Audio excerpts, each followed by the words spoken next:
Hey, it's Jason from Bohemia Bees, and we're going to show you how we catch a swarm.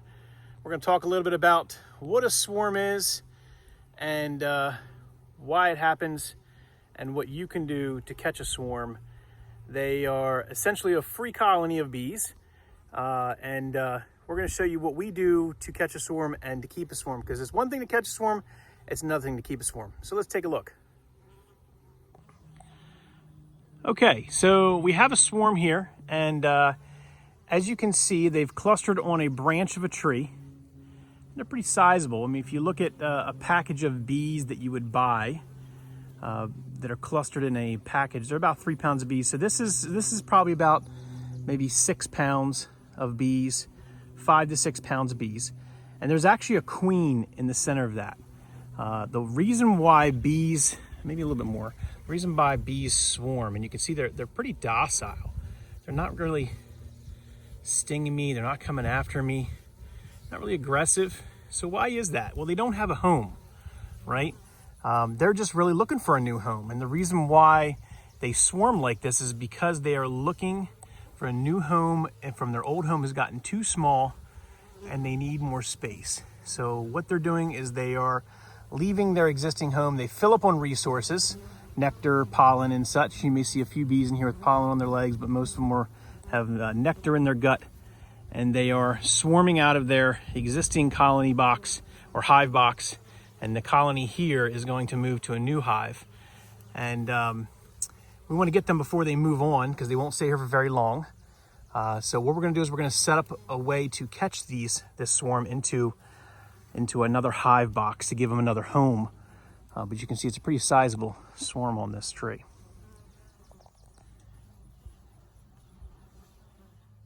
Okay, so the first thing I like to do is prepare my setup, and you got to have this stuff ready beforehand.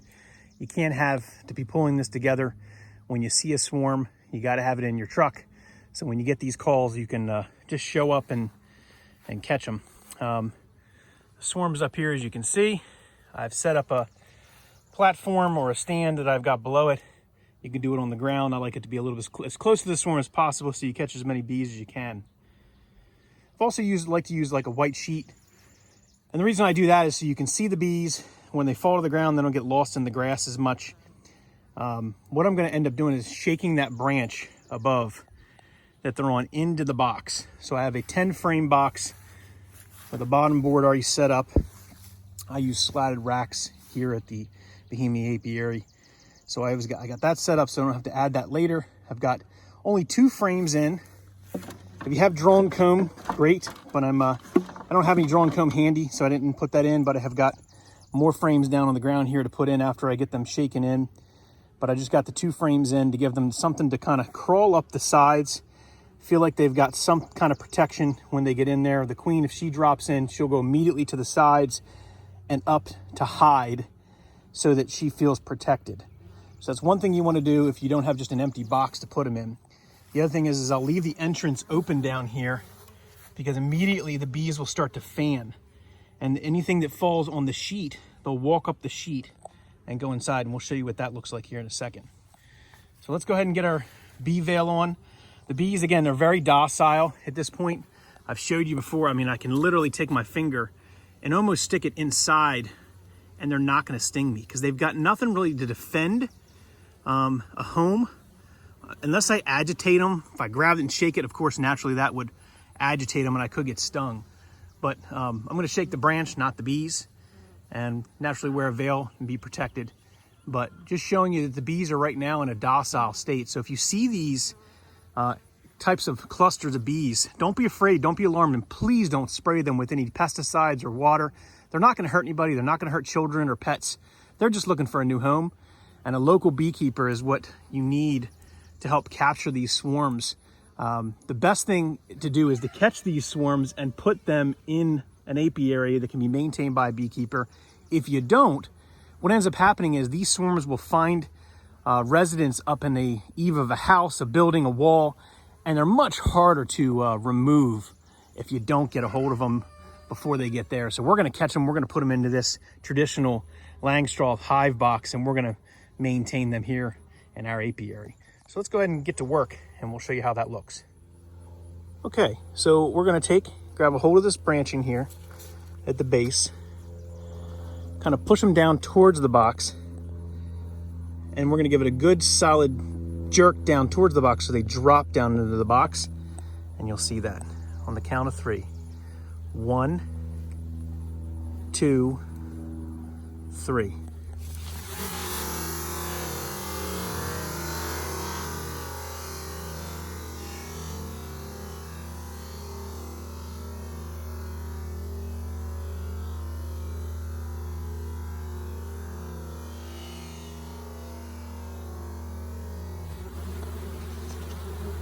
Kind of missed the box. A little bit on the ground down here. Let's try to do a little bit more up here. There we go. And then step back. There's a bunch on the ground. We're going to see what they do. All a flurry. Hopefully we got our queen in the box. I was a little bit off.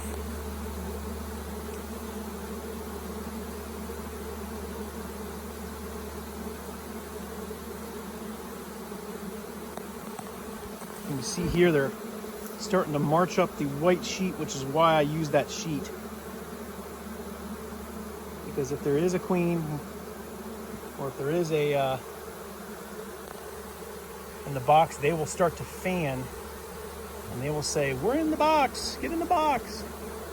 Or they'll start to cluster back on the tree again. But it looks like to me, if you look close enough, I think I got my queen in the box because they are definitely fanning. So that's a good sign. They found their new home. All right. Let's give this one more good solid shake up here.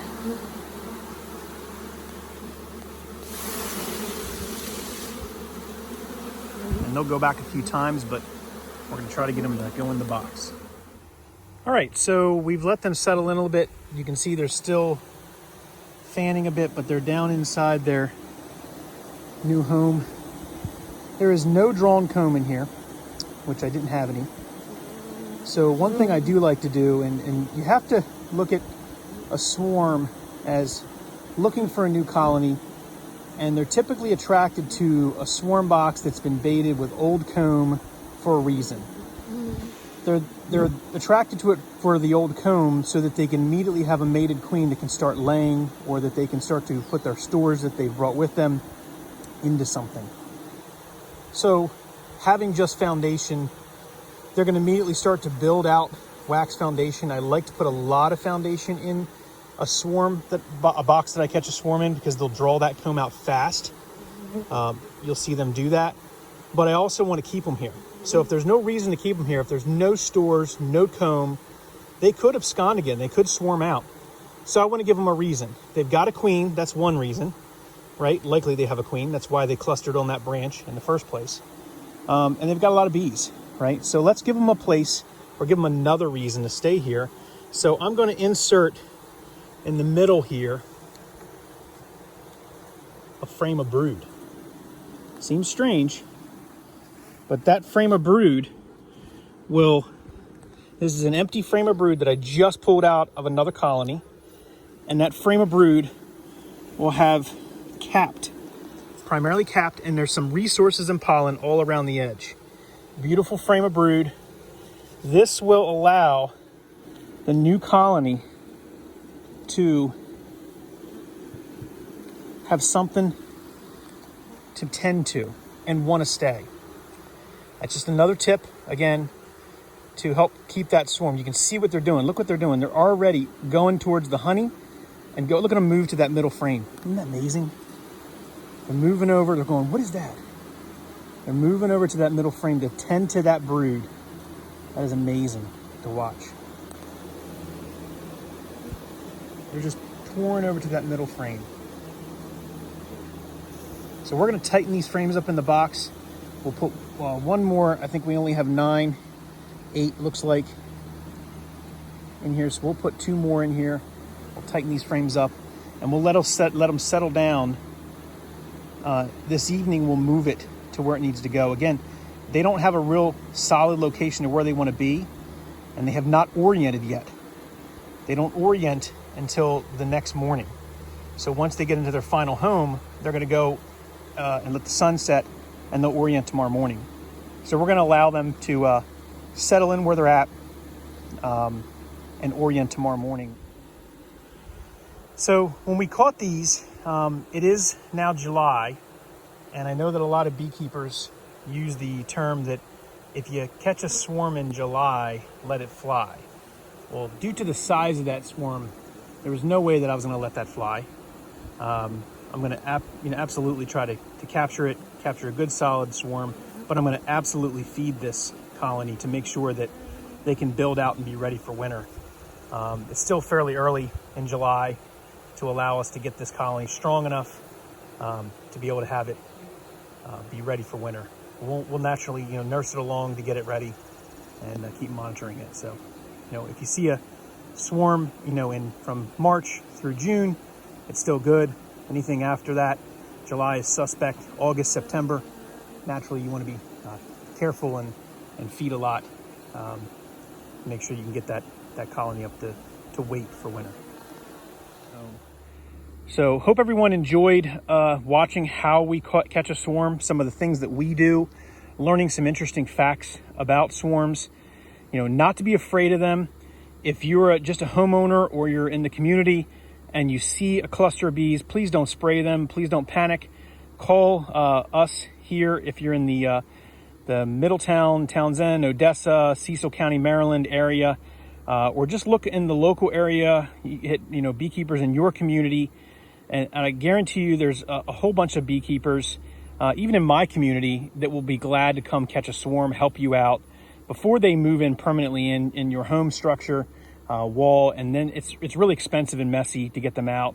You don't want that to happen. You want to give these bees a fighting chance to have a better home that can be maintained by a beekeeper with good stewardship practices, sustainable practices, so that they can continue to help us out as we help them.